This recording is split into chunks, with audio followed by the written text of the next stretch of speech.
Pernah nggak sih kalian pengen masuk dunia kerja sebagai developer, tapi bingung mau bikin portofolio yang gimana?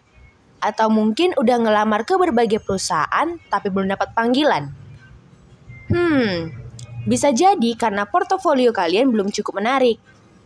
Jangan khawatir, kali ini kita bakal bahas 10 project developer yang cocok buat jadi portofolio kalian.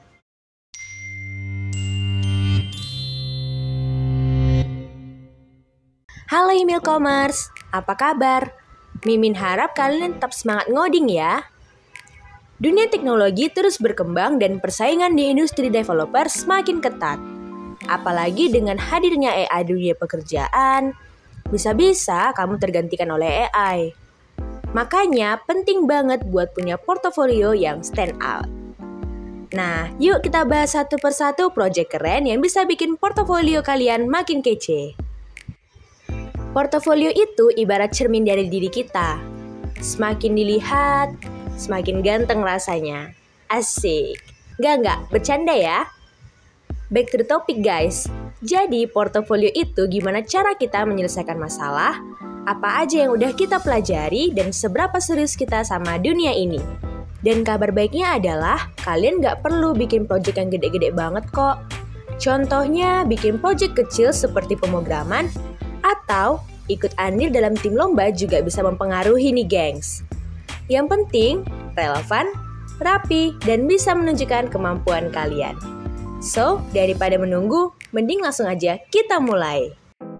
Yang pertama, to-do list app. Mungkin kalian mikir, masa cuma to-do list?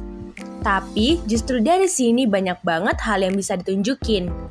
Kamu bisa mulai dari create, read, update, delete. Cara kalian ngatur state, styling, bahkan testing sederhana. Kalau kalian udah bisa bikin to-do list yang user-friendly, responsif, dan clean, itu udah jadi model bagus banget. Mungkin ini dianggap remeh oleh beberapa orang, tapi setidaknya ini membantu kamu dalam pemrograman. Yang kedua, data analis. Ini adalah project yang kelihatan sederhana tapi powerful. Kalian bisa nunjukin gimana cara membentuk dan clustering data dari sebuah kumpulan data. Data tersebut dapat diambil dari platform yang bernama Kaggle. Untuk membuat proyek ini, kalian harus paham banget dengan algoritma seperti K-means dan lain-lain.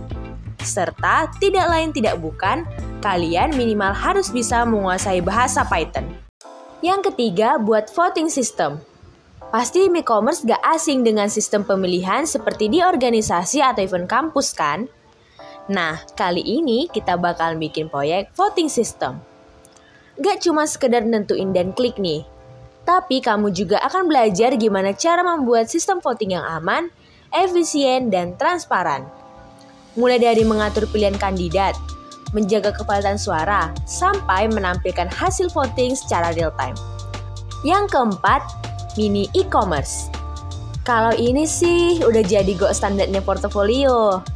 Cocok banget buat full stack developer. Tunjukkan gimana kamu bikin sistem login, produk, shopping chart, bahkan fitur pembayaran mockup. Bisa juga tambahin admin dashboard buat manage produk. Emang kelihatannya berat, tapi terlihat sangat worth it buat kamu yang tertarik dengan full stack. Yang kelima, dashboard analytics. Ini project yang cocok banget buat nunjukin skill kamu dalam visualisasi data. Bisa pakai chart library kayak Chart.js, Apex Charts, atau Recharts. Kamu dapat tampilkan matriks seperti pengguna aktif, jumlah klik, konversi, dan sebagainya. Tunjukin juga filtering, sort, bahkan ekspor data. Kesan pertama, wah, anaknya analitis dan visualnya sangat rapi. Yang keenam, quiz app atau flashcard learning tool. Nah, ini nih kesukaan Mimin. Cocok banget buat kalian yang pengen masuk ke dunia edutech atau sekedar suka mainan logika. Di sini kamu bisa pamerin fitur seperti waktu mundur, nilai otomatis, pertanyaan random, dan skor history. Kalau bisa, buat versi mobile responsifnya, biar makin profesional. Quiz app sangat cocok nih gengs buat dibawa ke penelitian, apalagi ikut penelitian dosen. Udahlah ikut diajak dosen, Plus, kamu buat programnya. Menyala nggak tuh portofolio? Yang ketujuh, aplikasi berbasis peta seperti cari tempat makan terdekat. Kalau kalian pengen nunjukin skill integrasi API kayak Google Maps atau Leaflet, ini pilihan yang pas banget. Tambahin pencarian lokasi, filter berdasarkan rating atau jarak, dan support navigasi. Simple sih, tapi impactful. Apalagi buat nunjukin kemampuan geolocation atau map rendering. Yang kedelapan, personal blog dengan CMS Headless. Kamu bisa bikin blog pribadi menggunakan Next.js Bootstrapy atau WordPress Headless. Tujuannya, tunjukkan bahwa kamu paham konsep CMS dan integrasi data secara dinamis. Sekalian, nulis konten tentang perjalanan belajar kamu sebagai developer. Itu menunjukkan kamu aktif, reflektif, dan passionate. Yang kesembilan, mini job board atau freelance marketplace. Ini juga menarik banget. Bikin sistem di mana ada dua role, yaitu klien dan freelancer. Masing-masing bisa daftar, posting job, atau apply. Tunjukin juga kalian ngerti user flow, authorization, bahkan manajemen listing. Plus, ini bisa jadi ajang latihan bikin UI yang profesional dan kompleks. Yang ke-10, game sederhana seperti tic-tac-toe, snack, atau RPG quiz. Mungkin kalau kamu ingin terjun ke dunia game, project ini cocok banget nih buat kalian yang pengen masuk ke dunia game dev atau sekedar pengen nunjukin skill logika. Bikin game sederhana tapi polis. Tunjukin animasi, AI logic, level up, atau score tracking. Poin plusnya project ini adalah fun, bikin user betah, dan kelihatan banget nih jiwa kreatifnya. Siapa tahu, iseng-iseng bikin, malah dilirik sama Roblox. Nah, itu dia 10 project developer yang cocok banget buat kamu masukin ke portofolio.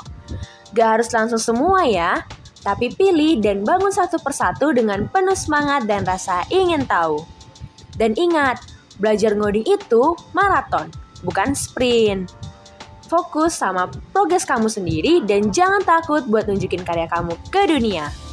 Mulai dari satu project kecil hari ini, siapa tahu besok bisa jadi pintu masuk ke perusahaan impian kamu. So, itulah sekilas tentang 10 project portofolio yang bakal ngebawa kita menuju dunia kerja.